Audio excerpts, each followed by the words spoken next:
Reflecting back on my last year and my climb to selling over 6 figures on Etsy, there have been a few pivotal moments in my business where my sales really began to take off. Me, being the analytical person that I am, I wanted to know why and what exactly I was doing that led to those climbs. And so in this video, I'm going to share what I found that led to my success with you. My name is Taylor and my channel is focused on all things Etsy and print on demand. If those are two things that interest you, be sure to boop that subscribe button. Here on my channel, I share my journey with Etsy and print on demand, as well as create content surrounding the tips and tricks I've learned along the way. The first thing I did was I stopped chasing holidays. That's not to say that holidays aren't great niches to target. However, in order to truly benefit from the surges of sales that come with each holiday, you really have to be prepared, which I wasn't. I was creating listings for holidays with only a few weeks to spare, thinking that that was enough. And don't get me wrong, it would get me some sales, but not to the level I saw others at.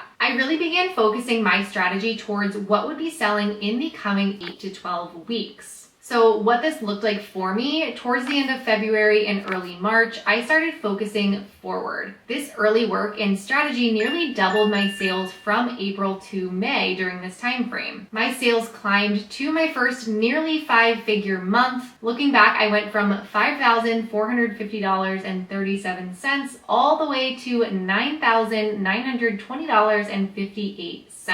And look, y'all, I know it isn't exactly 10K, but to me, it was close enough. I was so excited about the growth that I saw and felt like my efforts in planning really paid off. The second thing I did was I began using a research tool to understand what to try to target in the coming months. Previously, I had been doing all of my research directly on Etsy, which clearly worked to some extent, but where I really began to see growth is when I added in that research component that a tool was able to provide. I really like using EVERBEE because it has felt the easiest for me to use since I was already familiar with doing my research directly on Etsy. And if you weren't familiar, EVERBEE is just a Chrome extension that popped right into Etsy with me. And so it kind of just feels like I have a little buddy there with me doing my research. I do have a discount link in the description for EVERBEE. Be sure to check that out to save yourself some money with their growth plan. With EVERBEE, I have been able to really dial in my SEO, and I've seen my sales continue to climb as a result. Prior to using a research tool, I just went off of the information I could see for what was on the first page of search results, such as the titles of listings. But what really changed my focus with the use of a tool is then I was able to see which listings were actually bringing in the most revenue.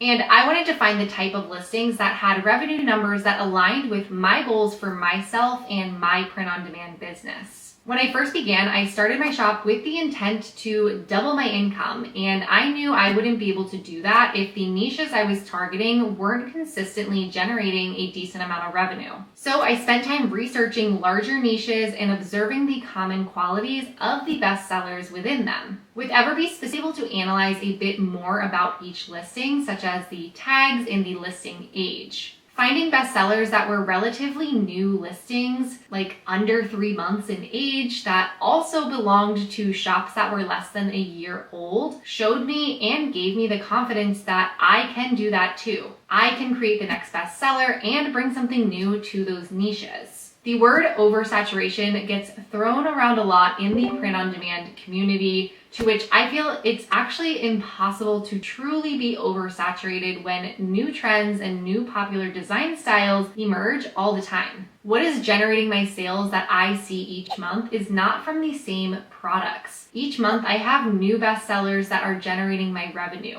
That is because of planning ahead and using a research tool to understand what trends are generating the most sales. You can be the first to these new trends and design styles by bringing them into different niches. This is a fantastic way to grow and scale your print-on-demand business and has been a part of my strategy that's led to the results and success that I've personally had. The third thing that I did was focus on my mindset. I believe that your mindset and how you are viewing print on demand will determine what results you'll see with it. I completely detached myself from the timeline to reaching my goal. And again, when I began this, my goal was to double my income, but I didn't allow myself to put a date on my calendar that I expected to reach that goal by. If I did that, I would be setting myself up for disappointment, defeat, and it probably would have led me to just give up. Instead, I focused on setting small, short-term goals for actions that I knew if I stayed consistent with them,